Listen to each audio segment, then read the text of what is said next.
नमस्कार मित्रों, स्वागत है आपका हमारे JEE and CIB made simple के इस चैनल में।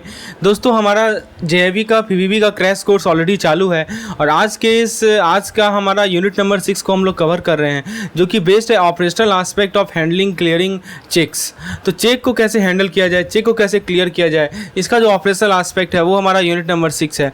और आज हम लोग इस पर एमसीक्यूज़ को डिस्कस करेंगे, मोस्ट इंपॉर्टेंट एमसीक्यूज़ को डिस्कस करेंगे, जो कि क्रैश कोर्स का हमारा पार्ट है। मैं आपको क्रैश कोर्स के बारे में थोड़ा जानकारी प्रोवाइड कर दूँ।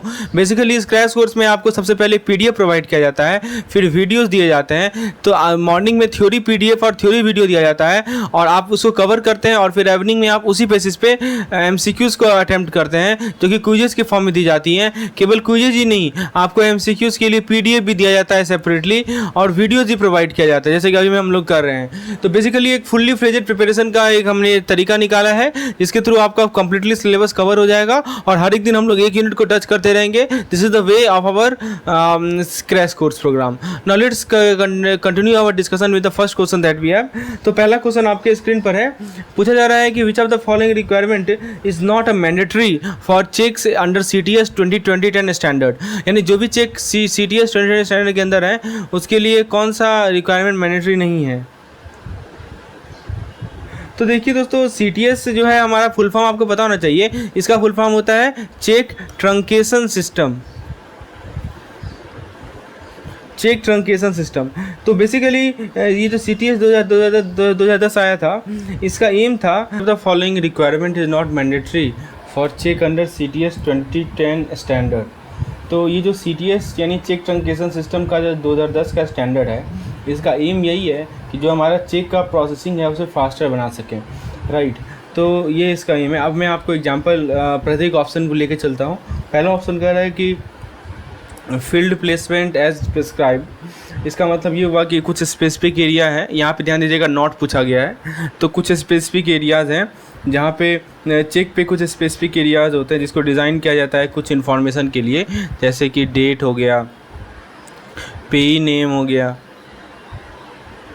राइट, फिर कुछ अमाउंट हो गया। तो ये इंश्योर करता है कि सभी चीज़ें क्लियर हैं और मशीन रीडेबल है। दोस्तों, ये तो मैंडेटरी है ही है। सिक्योरिटी थ्रेड की बात करें तो सिक्योरिटी थ्रेड एक थिन मेटालिक थ्रेड होता है जो कि चेक पेपर में वोवेन रहता है। ये एक सिक्योरिटी फीचर होता है ताकि काउंटर फिटिंग को हम रिमूव कर सके। तो ये भी हमारा मैंडेटरी है। फिर होता है प्री फिल्ड अकाउंट फील्ड। तो ये इसमें क्या होता है कि आइडियली आपका जो चेक बुक है ना, उसमें क्या होता है कि आपका अकाउंट नंबर पहले से ही डिजिग्नेटेड एरिया में प्री प्रिंटेड होगा। तो इससे क्या होता है कि एरर को रिमूव करता है। तो लेकिन दोस्तों, यदि वो प्री प्रिंटेड नहीं है तो आप एक रबर स्टाम्प को यूज कर सकते हैं आपके अकाउंट नंबर के साथ instead of hand writing it. तो दोस्तों, ये नॉट मैंडेटरी है, ठीक है। तो समझिए, आपसे पूछा गया कि कौन सा मैंडेटरी है, राइट। तो ये हमारा नॉट मैंडेटरी है। लेकिन यदि मान लीजिए नहीं प्री प्रिंट किया हुआ है तो आप उसको रबर स्टाम्प से क्या कर सकते हैं, रबर स्टाम्प वहाँ पे डलवा सकते हैं, ठीक है। लेकिन ये प्रीफर्ड किया जाता है, मैंडेटरी तो नहीं है, लेकिन प्रीफर्ड किया जाता है कि हमारा जो है पहले से ही फिल्ड हो। और वाटर मार्क की बात करें तो वाटर मार्क एक फैंट इमेज होता है, जनरली बैंक का लोगो होता है, जो कि चेक पेपर के अंदर एम्बेडेड होता है। तो ये जो है दूसरा लेयर ऑफ सिक्योरिटी ऐड करता है और जिसके थ्रू आप जेन्युइन चेक को आइडेंटिफाई कर सकते हैं। तो ये भी हमारा क्या है, मैंडेटरी है। तो इसमें क्या मैंडेटरी नहीं है, ऑप्शन नंबर सी मैंडेटरी नहीं है। तो यही चीज़ यहाँ बताया जा रहा है। होपफुली आपको ये क्वेश्चन समझ में आ गया होगा। चलिए अगला सवाल देखते हैं, क्योंकि जितने भी क्वेश्चन आपको करवाए जा रहे हैं ना, वो सब मैकमिलन बुक से लिए गए हैं। अगला सवाल है कि CTS प्रोसेस के अंदर डैश इमेज इज़ और are to be taken of each cheque. तो देखिए मैं समझाता हूँ। जो चेक ट्रंकेशन सिस्टम है ना, उसके अंदर हम 3 इमेज निकालते हैं प्रत्येक चेक का। मैं तीनों इमेज का मतलब समझाता हूँ। एक होता है फ्रंट इमेज, ठीक है। फ्रंट इमेज मतलब क्या हुआ कि हम इंटायर जो चेक का आगे का साइड है, फ्रंट साइड है, उसको पूरा का पूरा कैप्चर करते हैं। इसके अंदर क्या क्या होता है, इसके अंदर डेट आएगा, जिसके अंदर पेई नेम आएगा, अमाउंट आएगा और ड्रॉई सिग्नेचर आएगा, जिसके जो ड्रॉर सिग्नेचर आएगा। तो ये हो गया हमारा फ्रंट इमेज, इसको कैप्चर किया हमने। फिर दूसरा जो हमारा इमेज होता है उसको कैप्चर किया जाता है, वो बैक इमेज होता है। मतलब चेक का जो पीछे का हिस्सा होता है उसके अंदर पेई का इंडोर्समेंट आ सकता है, यानी साइन आ सकता है, या कोई एडिशनल नोट या स्टाम्प आ सकता है। और फिर थर्ड में हम लोग MICR की करते हैं। MICR क्या होता है? Magnetic ink character recognition, MICR code. ये जो है स्पेसिफिक एरिया को कैप्चर करता है जो कि हमारे चेक के बॉटम लेफ्ट कॉर्नर में होता है, ठीक है। तो ये प्री प्रिंटेड होता है, इसमें स्पेसिफिक मैग्नेटिक इंक होता है जिसके अंदर बैंक का अकाउंट नंबर, रूटिंग कोड और चेक नंबर होता है। तो इसको स्कैन किया जाता है ताकि ऑटोमेटिक प्रोसेस किया जा सके। तो अब यही चीज़ हमारा 3 इमेज हो गया। मैं फिर से रिपीट कर दूँ, फ्रंट इमेज, बैक इमेज और हमारा MICR इमेज। अब देखिए इन तीनों इमेज को कैप्चर करना ये इंश्योर करता है कि जितने भी क्रूशियल इन्फॉर्मेशन है चेक पे उसको एक्यूरेटली डिजिटलाइज किया जाए फास्टर और रिलायबल इलेक्ट्रॉनिक प्रोसेसिंग के लिए। समझ में आ गया दोस्तों? इसका सही जवाब क्या है? ऑप्शन नंबर सी सही जवाब है। चलिए let's move forward and the next question is which of the following statement is not acceptable in the cheque collection policy of the bank. तो बहुत बढ़िया सवाल है कि चेक कलेक्शन पॉलिसी जो बैंक का है उसमें कौन सा स्टेटमेंट एक्सेप्टेबल नहीं है। तो पहले में हम लोग ऑप्शन वाइज बात करते हैं। तो पहला ऑप्शन कह रहा है कि the bank will take all possible measure for safeguarding the instrument receive from its customer for collection. क्या मतलब हुआ? इसका मीनिंग यही हुआ कि ये एक स्टैंडर्ड प्रैक्टिस होता है दोस्तों, बैंक के पास रिस्पॉन्सिबिलिटी होती है ये इंश्योर करना, आपके चेक की सिक्योरिटी को इंश्योर करना जब वो प्रोसेस किया जा रहा है, ठीक है। यहाँ पे क्वेश्चन में नॉट लिखा गया है ना, तो ये तो होगा ही होगा, राइट। सारा मेजर बैंक लेगा ताकि जो इंस्ट्रूमेंट रिसीव किया जा रहा है उसे सेफगार्ड कर सके अपने कस्टमर से करेक्शन के लिए। ऑप्शन बी कर रहा है कि bank will compensate the customer for any delay in collection of cheque on its on. तो दोस्तों कुछ बैंक जो है इसे कर्टसी के रूप में ऑफ़र करती है, लेकिन ये कोई कॉमन गारंटी नहीं है। डिले हो सकते हैं बहुत सारे कारण से, और बैंक जो है हमेशा फॉल्ट पे नहीं होगा, ठीक है। ऑप्शन सी क्या कर रहा है? ऑप्शन मतलब कॉम्पेंसेट करेगा, कुछ कुछ बैंक करती हैं ऐसा। फिर कह रहा है कि see the bank will not be responsible for any delay arising out of any circumstance beyond its control or the control of the paying bank। ये भी सही जवाब है। क्या मान लीजिए कि कुछ एक रीजनेबल क्लाउज हो गया कि कुछ अनफॉर्चुनेट सिचुएशन आ गया जिस कारण डिले हो गया, या सिस्टम आउटेज होना या दूसरे बैंक में इशू होना, तो इसके लिए बैंक कॉम्पेंसेट नहीं करेगी, उसके लिए जिम्मेवार नहीं है। ये तो बिल्कुल सही बात है। उसके बाद नेक्स्ट सवाल है, नेक्स्ट ऑप्शन है option number D, no compensation will be paid for delay in collection of the local cheque. इसका मतलब समझिए कि बैंक टिपिकली लोकल और आउट स्टेशन चेक को डिफ्रेंशिएट नहीं करता है जब वो डिलेज की बात आती है। When it come to delays bank does not differentiate between local and outstation cheque. तो जो कलेक्शन प्रोसेस है वो लंबा समय ले सकता है आउट स्टेशन चेक के लिए क्योंकि ज्योग्राफिक डिस्टेंस होता है, लेकिन डिलेज जो है ना लोकल चेक में भी हो सकता है। तो एक बैंक जो है एक्सक्लूड नहीं करेगा लोकल चेक को अपने कॉम्पेंसेशन फॉर डिलेज में। तो ये ऑप्शन नंबर डी एक्सेप्टेबल नहीं है, ऑप्शन डी ही हमारा सही आंसर होगा। तो बेसिक कंसेप्ट आपका क्लियर हो रहा है, क्या एक्सेप्टेबल नहीं है। आपको लोकल और आउट स्टेशन चेक में डिफ्रेंशिएशन नहीं करना है, अलग से कोई कॉम्पेंसेशन नहीं पे किया जाएगा, जो नियम है वही ये है। अगला सवाल है कि which of the following cash held at branch is not required to be under dual custody. इसका मतलब समझिए कि पहला ऑप्शन कह रहा है कि कैशियर हैंड बैलेंस। मतलब क्या हुआ कि दोस्तों कैशियर हैंड बैलेंस एक तरह का पेटी कैश है। क्या है ये? पेटी कैश है। तो पेटी कैश है जो कि टेलर अपने हाथ में रखते हैं ताकि डेली कस्टमर ट्रांजेक्शन को हैंडल कर सकें। दोस्तों ये जो हमारा स्मॉलर अमाउंट इसमें रहता है ना, क्योंकि कस्टमर ये जो कैशियर का हैंड बैलेंस है इसमें कम अमाउंट रहता है, राइट।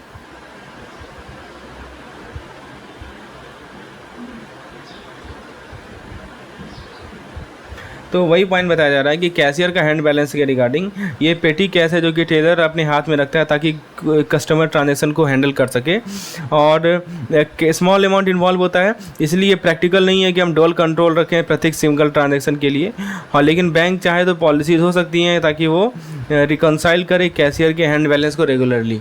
तो ये तो नॉट रिक्वायर्ड कर रहा है, ठीक है, समझे। उसके बाद अगला ऑप्शन है हमारा note of less than 100 rupees domination. तो ये जो जैसे 10 रुपया हो गया, 20 रुपया हो गया, ये भी इसे भी एग्जाम्प्ट किया जाता है डोल कंट्रोल के कारण ड्यू टू स्मॉलर वैल्यू।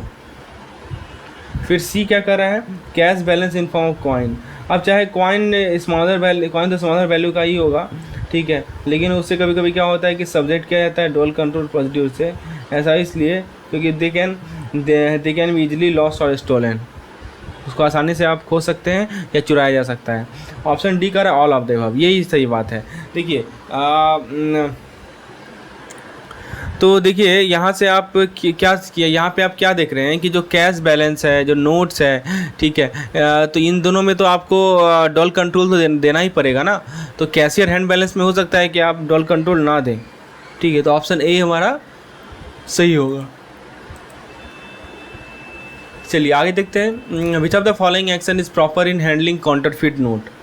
तो देखिए बहुत बढ़िया सवाल है। पहला है क्या कि कौन सा एक्शन जो है प्रॉपर है काउंटरफिट नोट को हैंडल करने में। देखिए पहला कह रहा है कि the teller refuses to accept counterfeit note detected by her at the counter. तो ये तो डेफिनेटली प्रोसेस का पार्ट है, लेकिन just refusing is not enough. फिर बी कर रहा है कि during checking of bulk cash of customer counterfeit note is detected, the customer comes and replaces it with a genuine note and is given back the counterfeit note। तो यहाँ तक इसका बात है, तो ये भी हमारा एक अच्छा आइडिया नहीं है। बैंक सिंपली रिटर्न नहीं कर सकती एक काउंटरफिट नोट को, राइट। बैंक जो है सिंपली रिटर्न नहीं कर सकती काउंटरफिट नोट को किसी और को। तीसरा पॉइंट कर रहा है कि the teller detect a counterfeit note at the counter, keep it against receipt given to the customer, the note is destroyed by the head cashier. तो देखिए रिसीट को रखना एक अच्छी बात है, लेकिन काउंटरफिट नोट को डिस्ट्रॉय करना बिना किसी प्रॉपर प्रोसीड्यूर का ही एडवाइजेबल नहीं है। नोट हो सकता है कि एविडेंस हो इन्वेस्टिगेशन का। ऑप्शन डी कर रहा है कि the counterfeit note detected at the counter is impounded by the teller and brand it with counterfeit stamp. हाँ ये देखिए इम्पाउंडिंग का मतलब क्या होता है। इम्पाउंडिंग का मतलब होता है टेकिंग इनटू पोजीशन, ठीक है, बहुत बढ़िया, यही ऑप्शन सही है। देखिए हुआ क्या कि इम्पाउंडिंग और उसको क्या किया, उसको काउंटरफिट स्टाम्प से नोट कर दिया। इससे क्या होता है कि एविडेंस इज एक्सिक्यूट, जो मार्क नोट है उसको आप इन्वेस्टिगेशन के लिए यूज कर सकते हैं, लॉ इन्फोर्समेंट के द्वारा यदि ज़रूरत पड़े तो, और फर्दर सर्कुलेशन को आप इसे रोक सकते हैं। यानी कि स्टाम्प के कारण जो है आसानी होगा कि नोट फेक है। तो यही पॉइंट है। तो इसका सही जवाब क्या है, ऑप्शन नंबर डी हमारा सही जवाब है।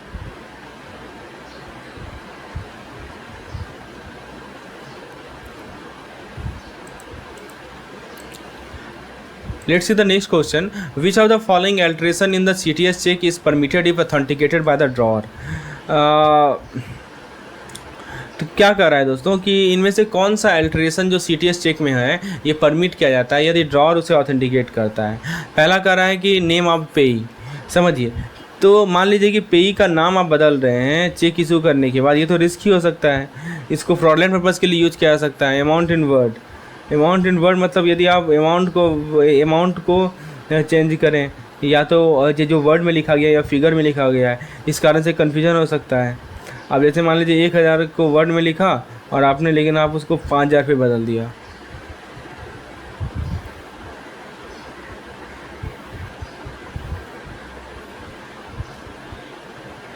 नेक्स्ट है कि अमाउंट, मैंने बताया आपको डेट। हाँ डेट देखिए क्या है कि जहाँ तक डेट का बात है, डेट का चेंज अलाउ किया जाता है ऑथेंटिकेशन के साथ। कुछ केसेस में एक जेन्युइन रीज़न हो सकता है कि डेट को चेंज करने का चेक में, जैसे मान लीजिए कि आपने एक्सीडेंटली रॉन्ग डेट लिख दिया, ठीक है, तो ड्रॉअर का ऑथेंटिकेशन वहाँ चलेगा। तो ये पहला में नहीं चलेगा, दूसरा में भी नहीं चलेगा, डेट में चल सकता है, ठीक है। तो ड्रॉअर को क्या करेगा, क्लियरली लिखेगा डेट करेक्टेड या date change to on the cheque और उसके नीचे साइन करेगा।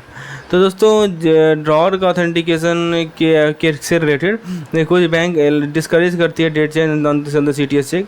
ये हमेशा बेस्ट है कि हम एक फ्रेश चेक को इशू करें, राइट। तो यही चीज़ है, तो हमारा ऑप्शन नंबर सी यहाँ पे सही हो सकता है। आइए हम लोग नेक्स्ट क्वेश्चन को देखते हैं। Which is not correct with regard to CTS 2010 standard specification of the cheque. CTS 2010 should glow under UV light. B कर रहा है कि आप देखिए बताइए क्या लग रहा है आपको। तो देखिए CTS 2010 should glow under the UV light. All cheque shall carry a standardised watermark. तो देखिए मैंने आपको बताया था कि ये बिल्कुल सही है, यहाँ नॉट करेक्ट पूछा गया है, दिस इज़ करेक्ट।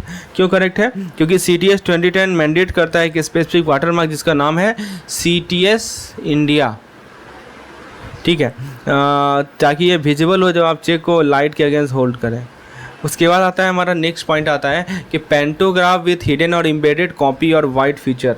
क्या मतलब हुआ कि ये दूसरा सिक्योरिटी फीचर है जिसमें कहा गया है कि जब आप फोटो कॉपी करेंगे ना एक चेक को, तो ये फीचर एफरेंट हो जाता है, जिस कारण से क्लियरली ये कॉपी वैलिड नहीं होता है।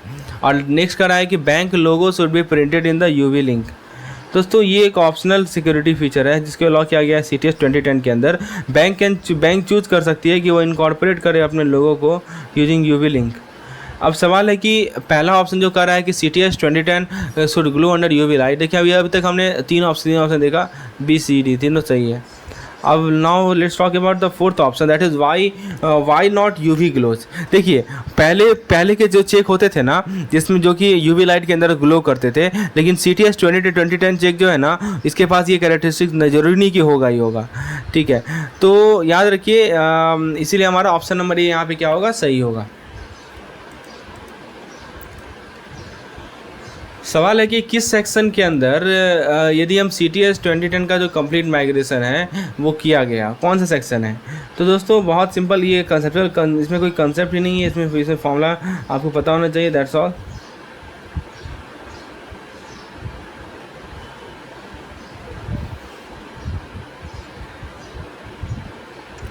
तो बताइए कौन सा सेक्शन है। देखिए एक बात होता है कि जो payment and settlement system act कब आया, 2007 में आया था, तो ये दोनों तो होगा नहीं। ठीक है, तो अब देखिए payment and settlement system act, जिसको हम लोग शॉर्ट में PS एक्ट भी बोलते हैं, this also called PS act. तो ये PS एक्ट डील करता है कि हम पेमेंट सिस्टम को रेगुलेट करें भारत में। अब इसके में एक चीज़ याद रखिए कि जो हमारा सेक्शन नंबर 18 है ना, सेक्शन 18 एम्पावर करता है रिजर्व बैंक ऑफ इंडिया को कि वो डायरेक्शन इशू करे पेमेंट सिस्टम को रेगुलेट करने के लिए। इसके अंदर वो पॉलिसी ले डाउन करेगा इलेक्ट्रॉनिक और नॉन इलेक्ट्रॉनिक चेक प्रोसेसिंग के लिए। तो सही जवाब क्या होगा, section 18 of RBI regulating act.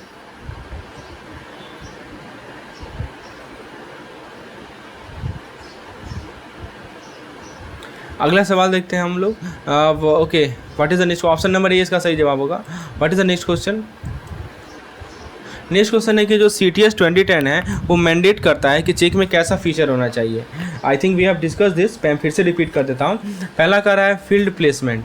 Field placement का क्या मतलब हुआ कि स्पेसिफिक एरिया होगा चेक का जिसको डिज़ाइन किया जाता है कुछ इन्फॉर्मेशन के लिए, जैसे कि डेट हो गया, जैसे कि पेई नेम हो गया, जैसे कि अमाउंट हो गया, राइट। फिर bank logo printed in invisible ink, मतलब ये दूसरा लेयर सिक्योरिटी का होता है, ये लोगो विजिबल होगा एक स्पेसिफिक अल्ट्रा वायलेट लैम्प पे। सी का रहा है CTS 2010 वाटर मार्क, ये एक फैंट इमेज होता है जो कि यूजुअली CTS इंडिया लोगो लिखा जाता है। और डी का रहा है ऑल ऑफ दिस। क्या लग रहा है आपको, तो ऑब्वियसली यहाँ पे all of this perfect answer होना चाहिए। So now let's see the 10th number question. 10th number question हमारे यूनिट नंबर 6 से क्या पूछा जा रहा है। As per RBI guideline to cheque to be routed through CTS clearing will not be entertain if they bear alteration in the dash of the cheque. बहुत बढ़िया सवाल है। तो अल्ट्रेशन कहाँ हो, तो पहला कह रहा है अकाउंट, इन द अकाउंट। तो देखिए अकाउंट नंबर जो है प्री प्रिंटेड होना चाहिए। एक मिसिंग अकाउंट नंबर जो है डिस्क्वालीफाई नहीं करता CTS क्लियरिंग से। ठीक है, आप रबर स्टाम्प को यूज़ कर सकते हैं। अब मान लीजिए कि प्री प्रिंटेड नहीं है, तो ये तो नहीं ना होगा, आप रबर स्टाम्प का यूज़ करके अकाउंट नंबर लिखवा लीजिए। वैसे तो प्री प्रिंटेड आना चाहिए। अमाउंट की बात करें तो दोस्तों अमाउंट को अल्टर करना ये बहुत बड़ा नो है और इस कारण से रिजेक्शन किया जा सकता है, समझे। तो ये तो होगा ही होगा। ठीक है, नॉट बी इंटरटेन। फिर क्या होगा, नेम। देखिए दोस्तों नेम की जहाँ तक बात है तो नेम जो है सिमिलर होता है अमाउंट से। That name is similar to the amount, changing the payee name on the CTS cheque is not allowed due to the potential fraud consideration. ठीक है, तो नेम को भी आप चेंज नहीं कर सकते और सिग्नेचर तो ऑब्वियसली नहीं कर सकते। लेकिन सबसे इंपॉर्टेंट पॉइंट क्या है, सिग्नेचर। Yes correct. देखिए सिग्नेचर जो चेक पे है ना वो सर्व करता है एक ऑथराइजेशन फॉर पेमेंट। यदि उसमें कोई अल्ट्रेशन होगा सिग्नेचर में, वो एक सस्पिशन रेज करता है। So option number D is the perfect answer to this particular question. आइए 11 नंबर क्वेश्चन देखते हैं। Under CTS 2010 standard of RBI all cheque use in account should be issued with the account number field pre printed. हाँ, आप देखिए किस तरह का account pre printed हो जाए, current account, saving account etcetera.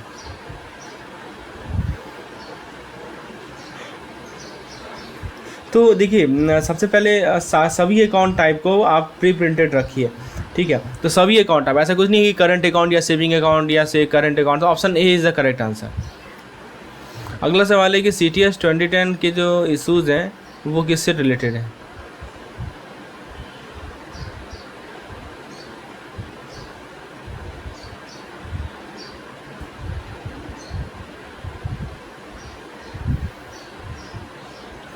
तो बताइए CTS 2010 स्टैंडर्ड का मतलब क्या होता है। ऑप्शन कह रहा है कि standardisation of cheque issued by bank, ये बिल्कुल सही जवाब है। Accounting standard to be followed by company, बिल्कुल गलत। तो अकाउंटिंग स्टैंडर्ड नहीं होता है। फिर सी कह रहा है कि environment protocol to be follow, ये भी गलत है।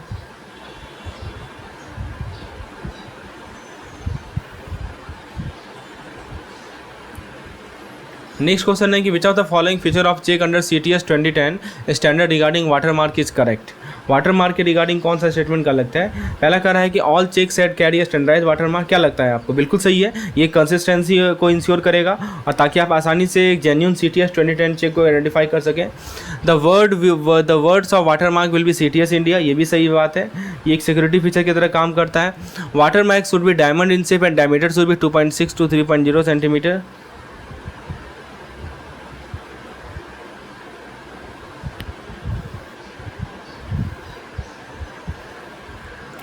तो जहाँ तक वर्ड की बात है, तो ये जो वाटर मार्क है एक तरह का सिक्योरिटी फीचर की तरह काम करता है, और जो साइज और शेप होगा वाटर मार्क का वो स्टैंडर्डाइज होगा ताकि प्रॉपर विजिबिलिटी और कन्फ्यूजन ना के बराबर हो। और लास्ट का है कि एवरी चेक मस्ट है at least hold 1 full water mark, तो ये गारंटी करता है कि वाटर मार्क प्रेजेंट है। तो ऑल ऑफ द 1 to 4 सभी के ऑप्शन सही हैं। Non CTS instrument if presented in the regular CTS clearing then the instrument is. अब मान लीजिए कोई नॉन CTS इंस्ट्रूमेंट है, उसको आपने प्रेजेंट किया कर दिया रेगुलर CTS क्लियरिंग में, तो क्या किया जाएगा उसका। तो देखिए ऐसे केस में ना उसे रिटर्न कर दिया जाएगा reason code number 37 present in proper zone. तो मतलब क्या हुआ कि रीज़न कोड को बैंक यूज़ करती है ताकि कम्युनिकेट कर सके क्यों हम चेक को रिटर्न कर रहे हैं। और प्रेजेंट इन प्रॉपर जोन का मतलब ये हुआ कि इंस्ट्रूमेंट को प्रेजेंट किया गया था रॉन्ग क्लियरिंग सिस्टम में। And what does code 67 mean.